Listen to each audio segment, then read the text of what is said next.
Мы все живем в этом времени и в этом городе, и, в принципе, знаем суть конфликта, который сейчас существует, условно говоря, между русским и славянским населением Москвы и между приезжим этническим. Конечно, это только один такой наиболее основной конфликт, потому что и между кавказцами, живущими в Москве, собственно, множество конфликтов, особенно в тех случаях, когда конфликты на их исторической родине, скажем, между Арменией и Азербайджаном, между Грузией, Осетией и Абхазией и так далее.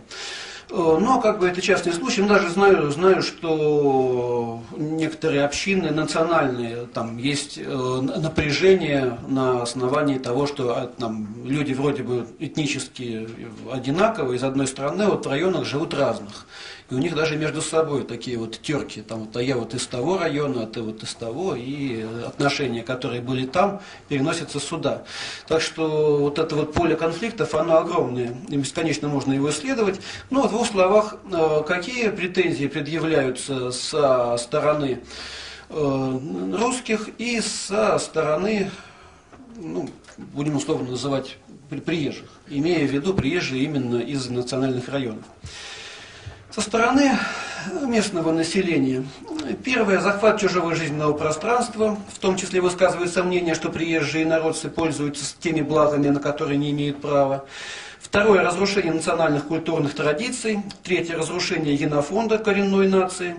Четвертое – плодовитость, создание многодетных семей при полном или частичном отсутствии условий для нормального проживания, питания, образования. Тревога, что большое количество детей некоренного населения в дальнейшем будет конкурировать с местными во всех сферах жизнедеятельности. Пятое – увеличение числа асоциальных групп за счет приезжих. Шестое – создание криминогенной обстановки. Седьмое – вытеснение с рынка труда коренного населения. Восьмое – организация своего бизнеса, создание своих рабочих мест, как правило, занимаемых или земляками, или близкими родственниками. Девятое – вытеснение местного населения из общественных сфер деятельности. Десятое – насаждение своих порядков. Одиннадцатое – религиозное противостояние. Каковы претензии со стороны мигрантов к москвичам? Ну, понятно, что в Москву приезжают, как правило, от не лучшей жизни на родине по экономическим причинам, из-за того, что действительно в национальных республиках бывшего Советского Союза сейчас жить значительно хуже. Ну, а Москва – это как бы место больших возможностей, где можно многого достигнуть, и, в общем-то, и достигают. Отказавшись в Москве, мигранты сталкиваются с новым для себя культурными реалиями, некоторые из которых вступают в противоречие с их установками, оказываются неприемлемыми. Так негативно характеризуют следующие качества русских вообще и москвичей в частности. Первое – неуважительное отношение к людям старшего возраста. Второе – склонность к пьянству. Третье – склонность к матерной брани. Четвертое – отсутствие должного внимания к категории семьи. Пятое – недостаточная взаимовыручка.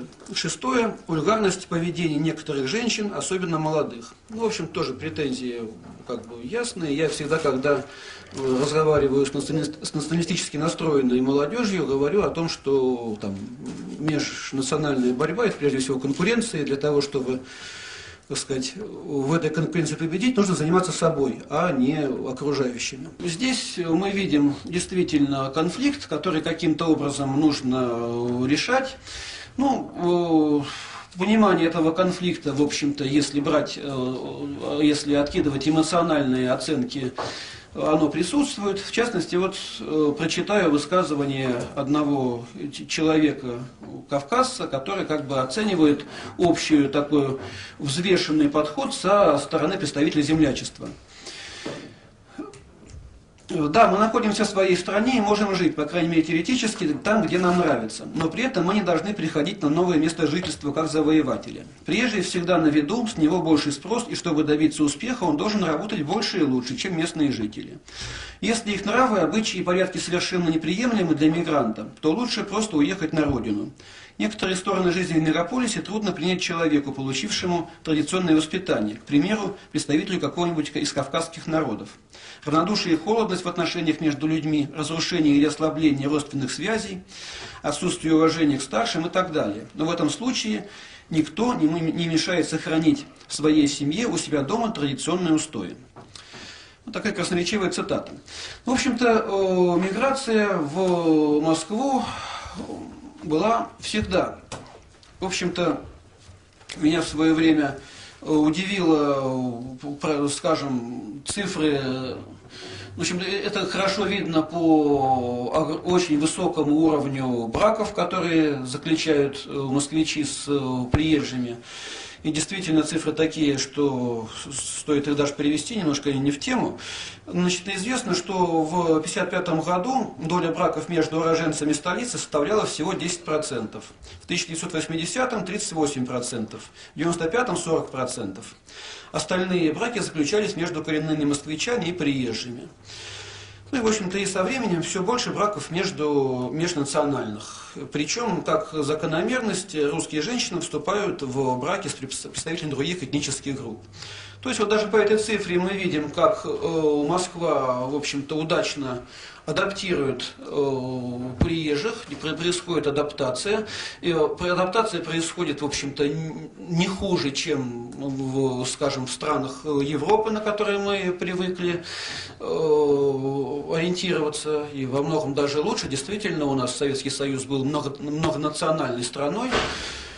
Таких проблем не было, но сейчас действительно мы сталкиваемся с ситуацией, что вот этот процесс адаптации, ну, в общем-то, действительно и со стороны приезжих, и со стороны москвичей есть, я так понимаю, понимание того, что адаптация нужна. То, что раз человек там приезжает с Кавказа, он должен жить по местным правилам, говорить на русском языке.